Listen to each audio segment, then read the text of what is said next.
जैसा कि हम सब जानते हैं, भारत और रूस का जो संबंध है वो बहुत पुराना संबंध है। और इसके बारे में जब जब भारत को रूस की ज़रूरत पड़ी है, रूस ने हमेशा भारत का साथ दिया है।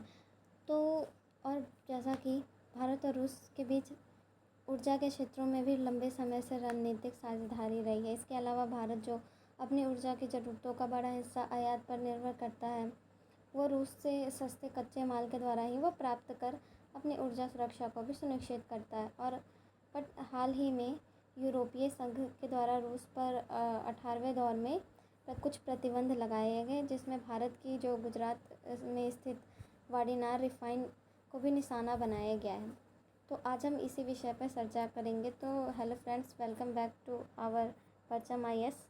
तो आज का जो हमारा टॉपिक है वो यूरोपीय संघ से रूस प्रतिबंध का भारत की ऊर्जा सुरक्षा पर प्रभाव, इसी के बारे में जानेंगे। इसमें जो मेन मुद्दा है वो है हमारा गुजरात रिफाइनरी पर EU के प्रतिबंध, और एक तरह से देखें तो भारत की संप्रभुता बनाम वैश्विक दबाव। तो ये क्या बात है, तो इसी के बारे में आज हम जानेंगे।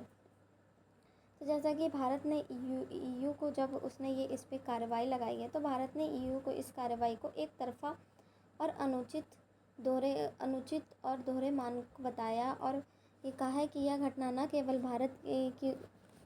भारत की ऊर्जा नीति को प्रभावित करता है, बल्कि यह विश्व की जो राजनीतिक बदलते समीकरण को भी उजागर करता है। ये कहीं ना कहीं ये विश्व के जो है कूटनीति को भी उजागर करता है।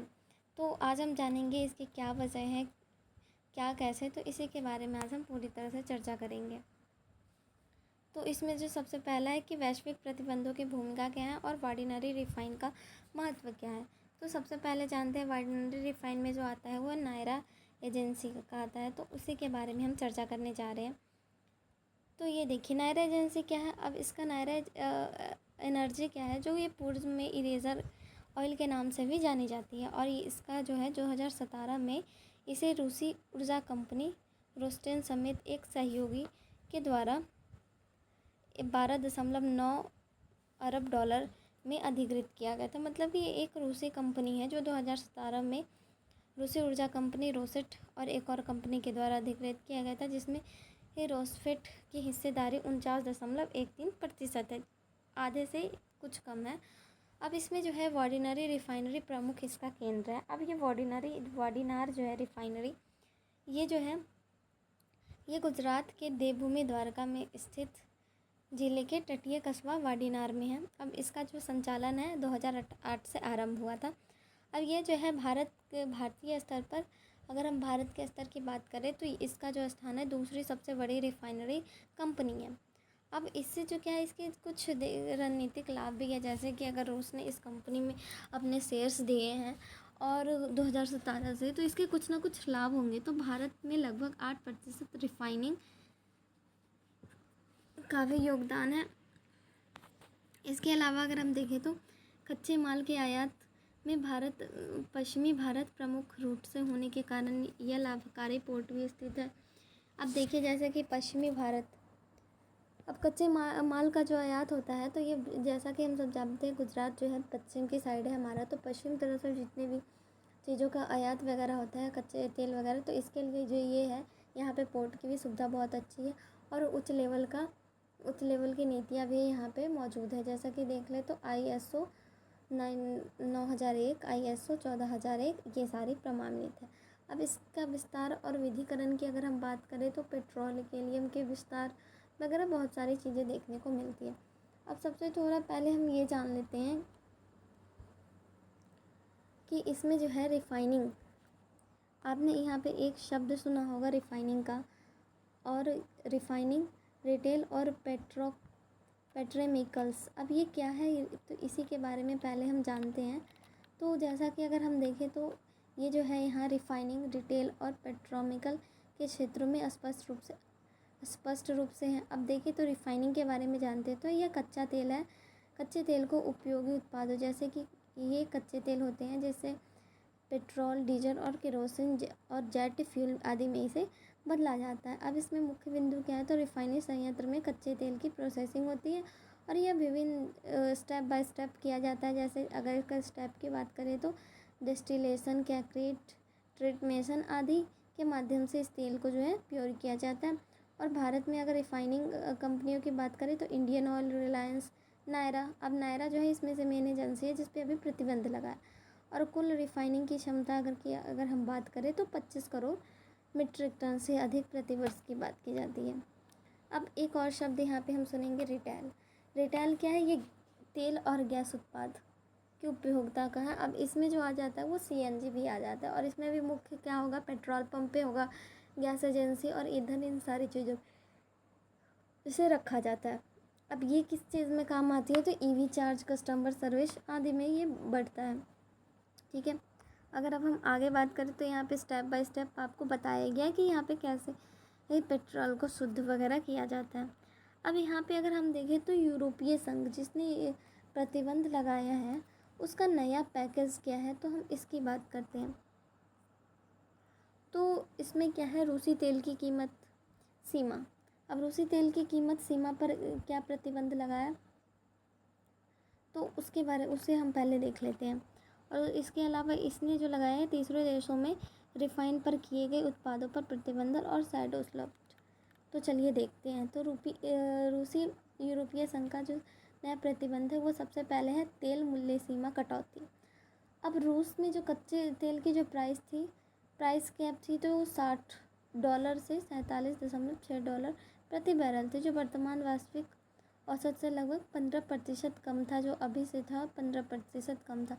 और यह सीमा 3 सितंबर 2025 से लागू होगी, जिसमें 90 दिनों का संक्रमण काल के साथ। ठीक है, अब इसी के साथ अगर हम देखें तो तीसरे देशों में रिफाइंड तेल पर प्रतिबंध। तीसरे देशों में रिफाइंड तेल पर प्रतिबंध से कहने का तात्पर्य यह है कि जो रूस से कच्चे माल का आयात कर रिफाइन लेकर यूयू में निर्यात करते थे, जैसे कि अगर कोई भी देश अगर रूस से तेल वगैरह लेते थे और फिर उसे तीसरे देशों में आयात करते थे, तो वो ऐसा नहीं कर सकते, उन पर प्रतिबंध लगाया गया। और 6 महीने में की ट्रांजिस्टर अवधि के बाद यह पूर्ण रूप से लागू होगा। अभी सिर्फ कहा गया है, मगर 6 महीने के बाद इसे पूर्ण रूप से लागू कर दिया जाएगा।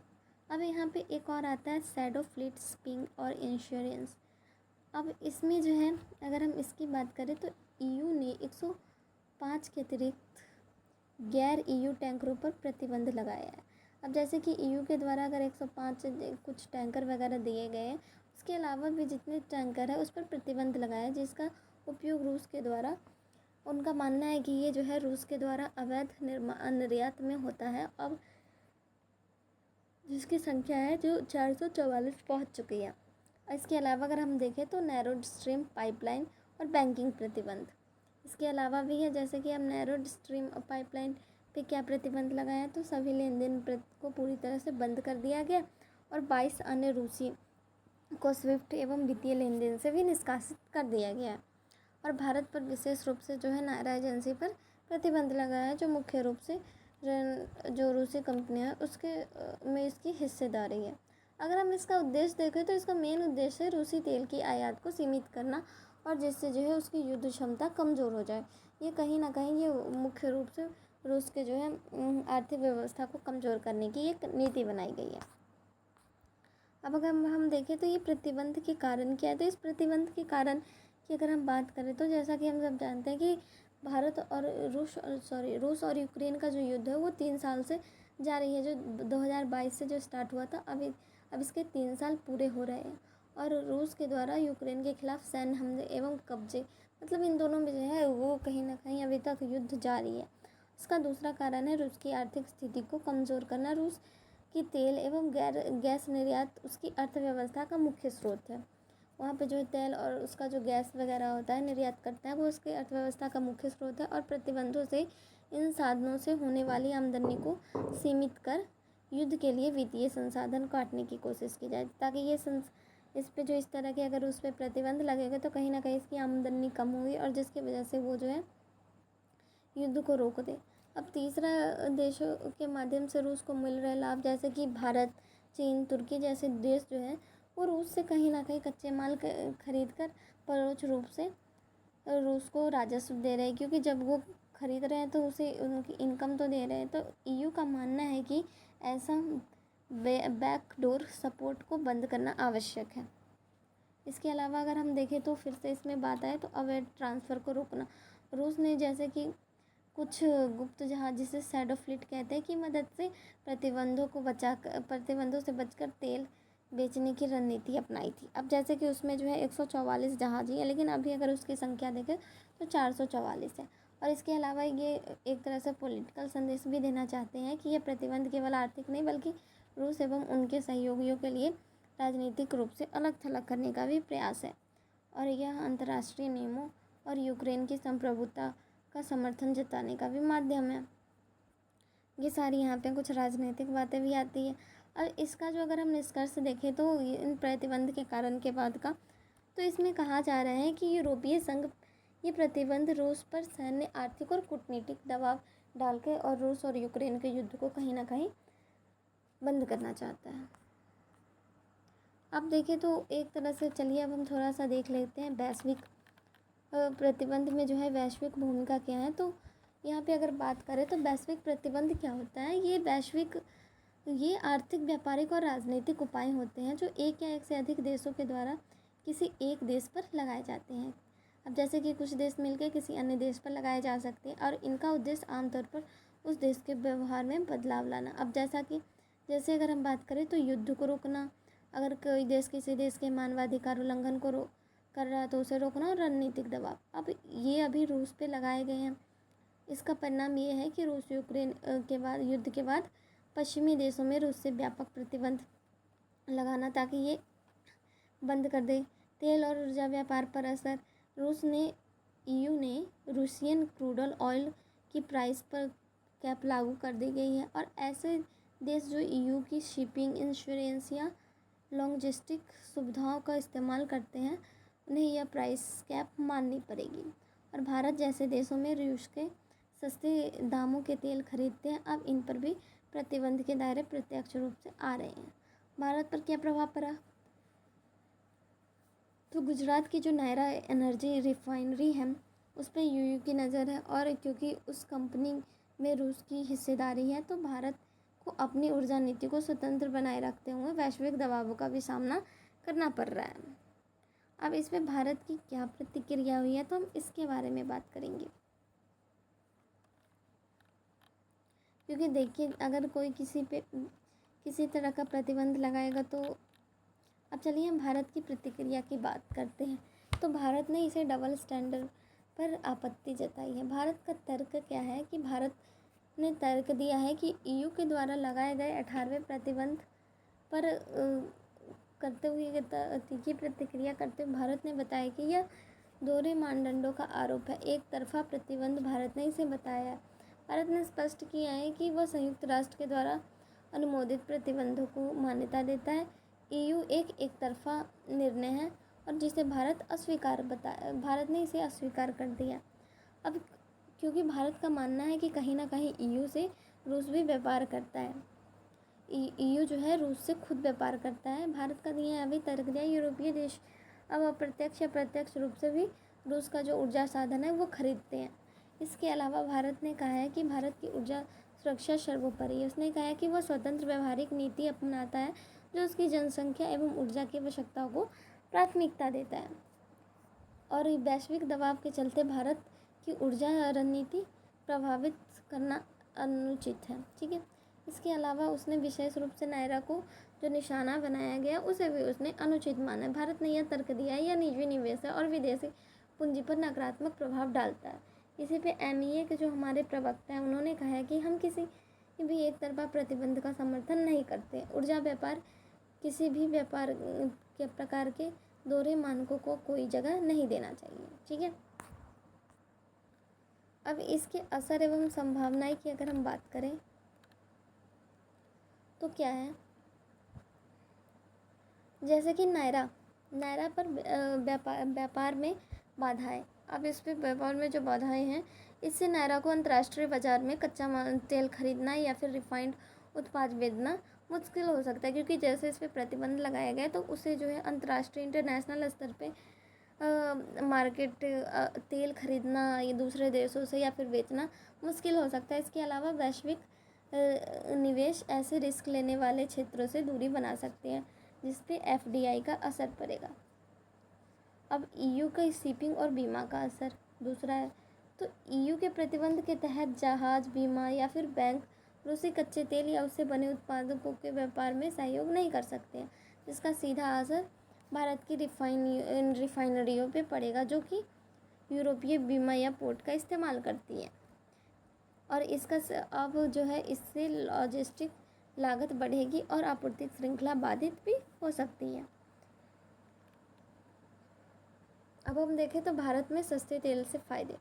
प्रतिबंध के चलते रूस अपने तेल को कम कीमत पर बेचने को मजबूर हो जाएगा, जिससे भारत जैसे देश जो कि पश्चिमी प्रतिबंधों का पालन करते हैं उसका जो है आर्थिक लाभ उठा सकते हैं। इससे भारत की राजकोषीय लाभ, पेट्रोल डीजल की स्थिरता में कीमत और ऊर्जा सुरक्षा को मजबूत करने में मदद मिल सकती है। अब इससे अंतर्राष्ट्रीय कूटनीति में तनाव की आशंका है। जैसे कि अगर हम बात करें तो भारत के रूस के साथ निरंतर व्यापार की नीति को लेकर पश्चिमी देशों में जो असंतोष है वो कहीं ना कहीं अब इसमें भारत EU vs US के संबंधों की रणनीति में भी तनाव उत्पन्न हो सकता है और भारत को अपनी तटस्थ विदेश नीति या फिर स्वायत्तता को बनाए रखने के लिए संतुलन साधना होगा। अब इससे यह स्थिति भारत के लिए चुनौती और अवसर दोनों का है। एक तरफ जहाँ पे वो उसे सस्ती तेल मिल रही है जिससे कि वो अपनी ऊर्जा सुरक्षा को मजबूत कर सकता है, वहीं वैश्विक मंच पर दबाव एवं प्रतिबंध भारत की रणनीतिक स्थिति को प्रभावित कर सकते हैं। अब चलिए अब हम देखते हैं विश्लेषण।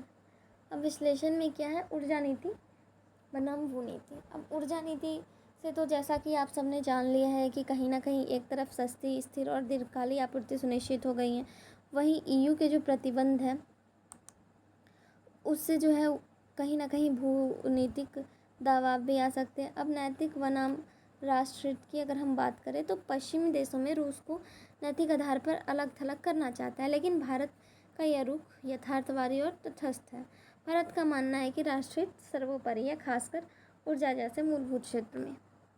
अब अंतर्राष्ट्रीय सीमाएं भी लागू की गई है भारत पे। अब इसके अलावा जो है भारत की संतुलन नीति की भी परीक्षा है इस वक्त। भारत रूस से ऊर्जा ले रहा है, साथ ही अमेरिका व यूरोप जैसे देशों की रणनीति में भी साझेदारी निभा रहा है।